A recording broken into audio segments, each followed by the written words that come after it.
W39B Yamaha set up by Keith McCarthy and just blows them away. I mean, just embarrasses everybody. Not just the first moto, but then, they said, oh, it's a fluke. Second moto, it was even worse. They blew them away so bad. And everybody goes, who's this Robert Hanna? And then some guy goes, no, it's Bob Hanna. And then like 2 weeks later, the hurricane came. And it was history, and I was right there. And just the line up next to him was a thrill. Really? Knowing your odds were pretty shitty, but just to say, okay, maybe you'll fall, maybe your bike will break. But yeah, all the good guys. Jeff, I watched. There's some documentaries on YouTube about him, and I've watched them. Yeah, he's you got Ricky Carmichael, but whatever. But Hanna brought motocross back because I lived upstate New York. That was the series I rode, and Unadilla was really Unadilla. It's not this freak show now, one line. And Unadilla was just the Europeans would come over Trans AMA series, and you'd see 7 world champions show up. It would be, the field would be packed, and we would get our asses handed to us. And Hanna was the one that said, fuck this noise, and we need to work out, we need to train, we need to eat right.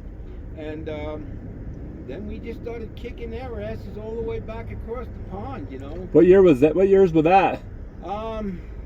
That probably started like 79 and 80. Okay. When Yamaha really put, they had Rick Burgett, Brock Glover, and Bob Hanna, right? Damn, there's a team. And then you had Jeff Ward, Ron Lachine.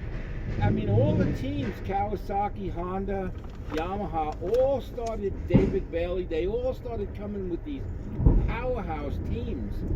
And the Europeans just couldn't understand what was going on. But they were just getting beat by what they used to do, train and eat right. And, you don't go out partying the night before and all that good stuff. And then when the Motocross the Nations came, we won like 17 in a row.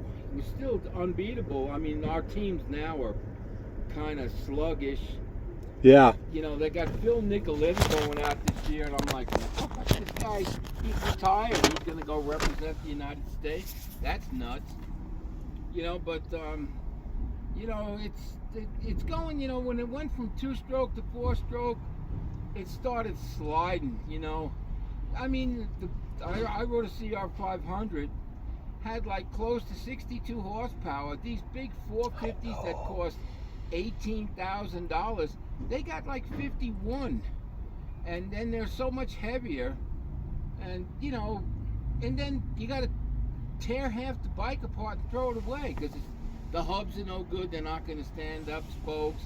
I mean, you got a brand new bike and you got to put like 50 grand into it. It's ridiculous. I mean, you could buy a box stock back in the day, a Yamaha or a Suzuki, and a couple $100, and you had yourself, a factory bike because you did porting and mufflers and stuff like that, spark arresters. And, your shock, you'd set it up real good, front struts, you put the anti-cavity assistor in it. And, you just built it, but it didn't cost thousands, it cost hundreds of dollars. And it was just fabulous to go out and compete against the big guys, and you got a bike that's, 1/10, but you can compete with them. You can compete heads up. Who are you riding for again? A Honda CR 500 2-stroke. Oh, the team. What was it? It was that started with an O. You said. The Yamaha, the OW32B. That was Hanna's bike. Oh, I thought. And I set my bike up the same way. I reversed the shock, put 2 sets of springs in it, and then tapped it and put an aviation line up to my handlebars and drilled out a tube, put a piston in it, filled it up with air and oil, for extra so it wouldn't fade in the middle of a moto. I mean, you could do this stuff if you had a friend at a machine shop.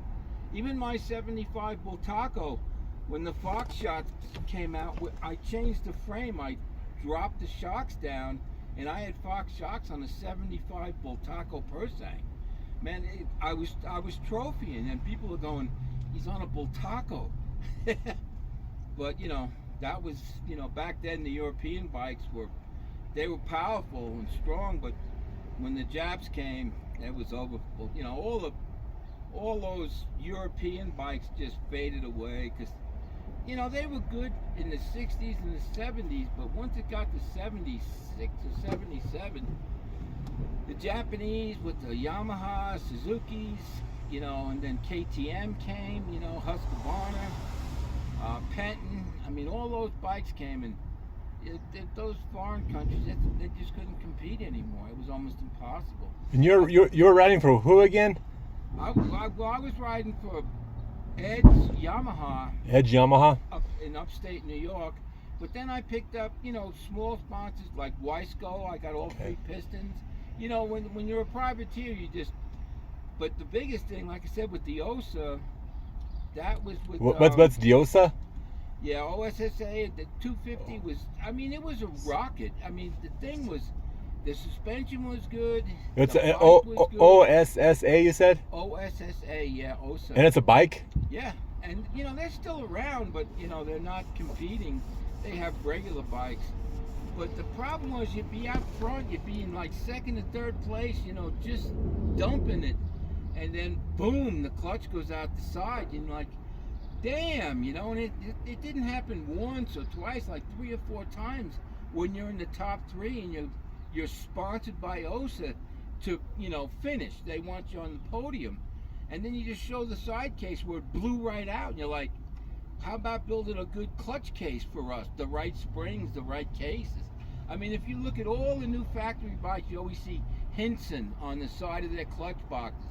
Because the factory ones, even brand new, they can't handle it. Wow. They blow right out the side too. So you take your brand new $12,000 Honda, take the side off, throw the whole basket away, the whole clutch assembly, even the cover, and you got to put a whole new one in with Hinson side clutch in it. Hinson. And your bike's not even 15 minutes old, you know. So it's a tough sport to be in right now for private. You know, I get nailed on when I post on Facebook because there's no privateer going to get a whole shot. Never. It's impossible. You know, because these bikes are... The factory bike's got 10 to 12 more horsepower than the best privateer bike out there. When you're coming off the line with that kind of power... I thought it was funny when Brian Deegan's boy won that race and that kid wanted to buy it because I guess you can buy the bike. Yeah. And then it was a big... Well, you know what? Deegan got mad. It was like they were threatening him and shit. You know, what happened to Marty, I don't know if you know Marty Tripes, he rode for Honda. We were at Unadilla. It was probably 78 or 79, and the AMA had a rule for $1,500 you could protest it and claim the bike.